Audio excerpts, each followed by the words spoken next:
facto, hoje alguém vai ficar mais feliz. Bom, e agora proponho-lhe uma conversa menos terrena, eu diria até celestial. Veja.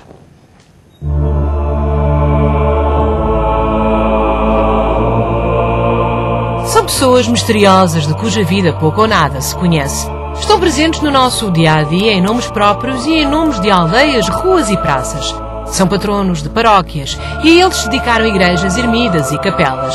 Viveram a mesma condição humana de todos nós, mas foram proclamados santos depois da morte. Afinal, quem são estes homens e mulheres? Que vidas tiveram? Como morreram e que percurso fizeram até atingir a santidade? As respostas estão neste livro e o autor é o meu próximo convidado. Olá! Bom dia! Bom dia. Alberto Júlio Silva. Júlio tem que ser bom homem. Com certeza, com certeza. Olha, Alberto, é um prazer tê-lo aqui. Sabe que isto dos santos sempre me fez uma grande confusão. A sério, porque achei sempre que tinham todos um âmbito sofrido. Nós olhamos para aqueles, enfim, os santos mais antigos, não é? Sim. Olhamos para eles, eles coitadinhos, estão ali em cima do altar, todos com um ar muito encolhidinho. São os mártires. Esses são os mártires. Não, também, eu nunca vi um santo com um ar muito feliz. Há algum santo com ar muito feliz, assim de Acho repente? que eles foram todos felizes. Acha? Acho, sinceramente. Como é que eu lhe ia dizer? O santo não é, e eu tenho a oportunidade neste livro de dizer, esclarecer isso na introdução, não é uma criatura mágica. Nem um ser especial. Nem um ser especial, nem ninguém com poderes especiais. Aquilo que de especial se manifesta nele e através dele é força de Deus. Só, digamos, o santo. Portanto, são pessoas que transcenderam o seu tempo e as suas circunstâncias e foram notados pelos outros. É isso um bocadinho? Sim, dito assim de uma forma muito bonita, é isso. Não, mas a verdade é que a maioria das vezes que visitamos locais onde existem a representação dos santos, ou em pinturas, ou em algumas representações de esculturas, desde os primórdios do tempo, eles têm todos um ar um bocadinho sisudos. Pronto, eu acho que foi gente que não se divertiu muito. Pronto, estiveram ao serviço do Senhor, mas não se divertiram por aí além. Quer dizer, há na vida de toda a gente, e os santos manifestam isso de uma forma privilegiada, há um aspecto importante, que é o que a gente chama a cruz de cada dia. E é verdade, se a gente olhar para o santo por excelência, que é Jesus Cristo, não é? Não morreu de velho, nem morreu de doente. E morreu um bocadinho como numa aflição, sim. Pois, não, ele não nos convida, digamos, a um festival de sofrimento, mas a gente vê pela trajetória dele que teve muita chatice à sua volta e que, de facto, não morreu de gripe, nem de pneumonia, nem nada disso. Foi morto. Foi morto, foi assassinado. De uma forma violenta, não é? Violentíssima. Portanto, aceitar a vontade de Deus em todas as circunstâncias da vida, mesmo no sofrimento. Se calhar, na Igreja, talvez tenha sobrevalorizado um bocado o martírio, o sofrimento e o martírio. Por exemplo, o Padre Pio, que é um santo muito simpático e com muito humor, italiano. Pois não conheço. Era um homem divertido. Era. Ora, que bom! Eu lembro-me que uma história que contam dele, ele é do nosso tempo, que mandaram um frade para o vigiar e ele comia muito pouco. Ele percebeu quem era, pegou na comida, levou-lhe e disse-lhe: come tu que tens mais necessidade do que eu, que já sou velho. Deu-lhe a volta. Tinha muitas Olha, uma das coisas engraçadas é que normalmente existem milhares de publicações acerca dos santos, das suas vidas, das suas existências, do que fizeram, enfim, daquilo que contribuíram. Mas, de facto, uma publicação que conseguisse aglutinar uma grande parte dos santos portugueses e beatos não existia, pois não? E a versão que não. Eu acho que não há carência propriamente dita no mercado. Há alguma coisa, mas agora, digamos, santos e beatos nesta profusão toda, talvez não. Talvez não. Portanto, não quero ser original. Exatamente. Eu, de repente, tenho aqui alguns que gostava que falássemos um bocadinho sobre eles. Um deles foi canonizado há muito pouco tempo, embora seja um homem muito antigo, que é o São Nuno de Santa Maria, que é como quem diz o Santo Contestável. O Santo Contestável, o Dono Novas Pereira. Ele foi santo porquê? Ele é santo, não é? Sim, porque durante toda a sua vida, como é que eu lhe ia dizer, cumpriu exemplarissimamente o seu dever, quer como militar, quer como marido e pai. Mas ele não se queria casar. Ele não se queria casar, é verdade. É o senhor que diz aqui, que ele casou-se contrariado, por isso é que o homem está com aquela cara aborrecida. Com certeza. Mas ali já era viúva há muitos anos. Por cima a senhora faleceu. Ali já era frade, a senhora morreu muito nova.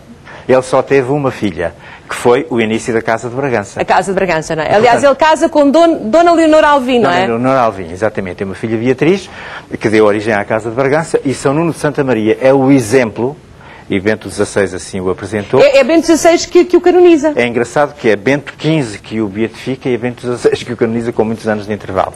Estamos a falar de um homem do século XIV. Ele é contemporâneo. Demorou, hein? Foi ele que fez Aljubarrota. Pois foi. Pois. Aliás, para nós, a maioria dos portugueses, ele é um militar, é um grande general, é um grande comandante. Portanto, ele assim agora, olha para ele. Este homem fez Aljubarrota olhando assim para ele. Mas não foi ele que se mandou pintar assim. Pois não, coitadinho, pois não, com certeza que não. Portanto, ele foi um homem modular como cristão, como militar e depois como frade. Ele, quando se fez frade, deu tudo quanto tinha, ele era muito rico. Era riquíssimo. Riquíssimo. Tanto quanto sei. Deixou muito bem os filhos, deixou muito a filha. Deixou muito bem, portanto, os seus amigos, distribuiu tudo quanto tinha e o seu país. E fez frade mendicante, que eram os frades que pediam esmola pelas ruas. Para poderem sobreviver. Portanto, é uma vida notável. Bom, vamos a outro santo que toda a gente conhece bem, que é o Santo António de Lisboa. É o nosso maior embaixador. É, não é? Exatamente. Onde quer que se vá... Afinal, o homem é italiano, não é português? É português, portuguesíssimo. É um aborrecimento dos italianos. Santo António é italiano. Porque ele passou, digamos, a sua vida, que fez dele uma luminária internacional, passou em Itália. Ele estudou cá, nasceu cá na freguesia da Sé. Era o Fernando de Bulhões. De Bulhões. Portanto, a casa onde ele nasceu está hoje transformada em igreja, que é a Igreja de Santo António. Santo António ali, não? Portanto, há toda aquela peregrinação todos os anos, no 13 de junho. Depois estudou em São Vicente de Fora e em Coimbra, e ele não era franciscano. Ele teve contacto com... que ele é franciscano. E ele era cônego regrante de Santo Agostinho. E depois viu os 5 primeiros mártires franciscanos, os 5 mártires de Marrocos. Ele teve contacto com eles e ficou de tal maneira galvanizado que quis fazer franciscano e ir para as missões. Mas na viagem ficou muito doente e uma tempestade atirou para a Sicília e nunca mais saiu da Itália. Foi numa tempestade? Foi. Coitado. Desviou-lhe a rota para a Sicília. Acontecia muito nessa época, não é? E depois ele nunca mais veio a Portugal. Pregou muito em Itália e na França, mas em Portugal... Mas a verdade é que Portugal nunca o esqueceu. Vamos agora a duas figuras que são muito conhecidas em Portugal, mas que se calhar as pessoas não têm as circunstâncias da tragédia da sua existência. Comove-me muito. É o Francisco Martí e Jacinta Marte. Porque são os pastorinhos, não é? Sim. Com a irmã Lúcia, eles fizeram parte desse trio, não é? Mas o Francisco e a Jacinta morrem crianças, não é? Criancinhas. Com a pneumónica, não é? Com a pneumónica que matou milhares, milhões de pessoas. Eles são beatos, não são santos. São beatos. E que em Portugal, por exemplo, matou também o grande pintor Amadeu Sousa Cardoso, em 1918, não é? A Jacinta morre, é a última a morrer, e morre em 1920. Mas morrem sozinhos, não é? No hospital A Jacinta só. Francisco morreu em casa, com a prima, com a mãe, com o pai e com a irmã ao lado. Era um rapazinho pacífico, aceitou muito bem a morte, sabia perfeitamente que ia morrer. Agora, o que nos pastorinhos chama a atenção, e eles são, de facto, duas crianças extraordinárias, é porque aceitaram perfeitamente a condição da sua vida, isto é, depois de terem tido as aparições, eles transformaram-se completamente e perceberam que a vida é outra coisa, a plenitude da vida. Que sabedoria tão cedo, não é? Exatamente, olha, disse aquilo que é importante dizer, que é, acertaram, digamos assim, na sabedoria da vida, crianças. Temos outra alma jovem, que é a Alexandrina de Balazar, que é também muito estimada. Beata, Alexandrina Beata também. Sim. Qual é a diferença entre um beato e um santo?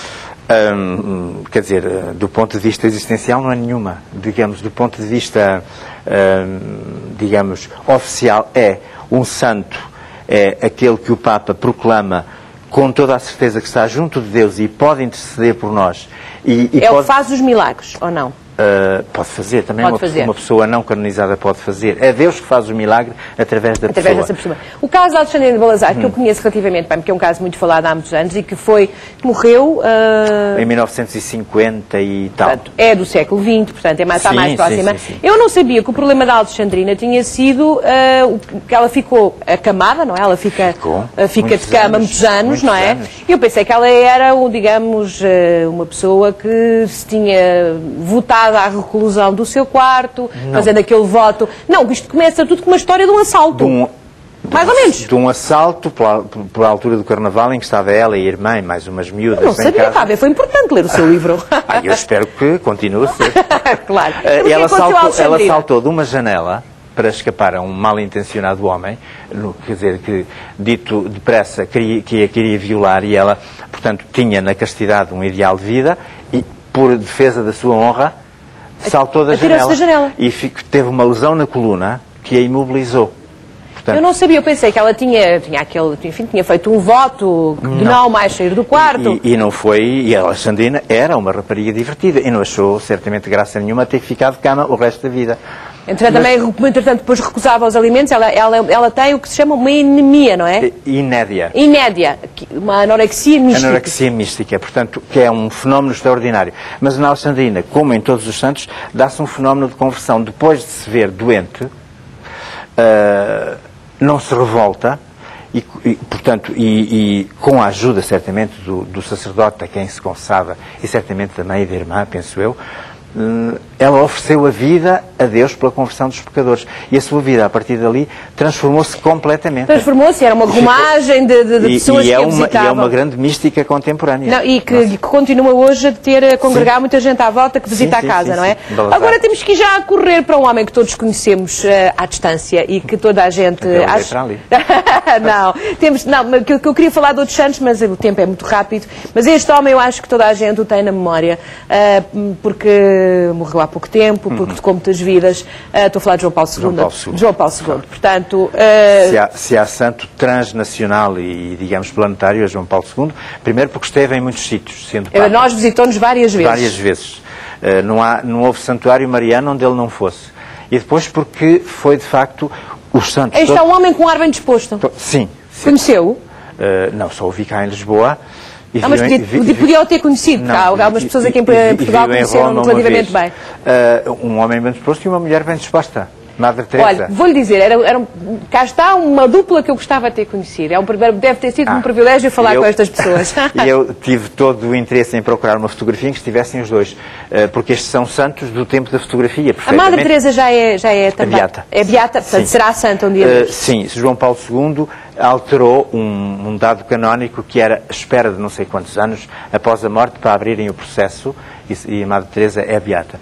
E João Paulo II, de facto, se todos os santos são transparência de Deus, João Paulo II, digamos, à janela de todo o mundo foi isso. Mesmo figura quando não se podia mexer e não podia falar. Exatamente. E mesmo, acho que mal morreu imediatamente, houve assim uma espécie de... Houve um clamor na Praça de São Pedro, santo súbito, que era santo imediatamente. Santo imediatamente. Por aclamação. O Alberto Júlio Silva, claro. Muito obrigada por me ter visitado e falámos aqui de gente que deixa um legado de vidas. É sempre muito pouco tempo, há muita coisa para dizer. Sabe que isto acelera o tempo na televisão, o relógio anda mais depressa. Ora, aqui temos os nossos santos. Já agora, a capa, sim, que parece uma anti-santa, não é? É um retrato... parece uma anti-santa, parece. É Santa Joana Princesa.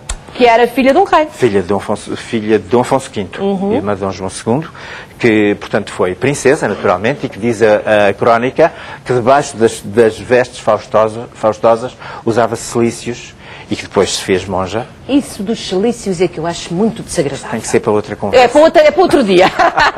Um aplauso para o Alberto. Muito obrigada. Muito obrigada. Ora,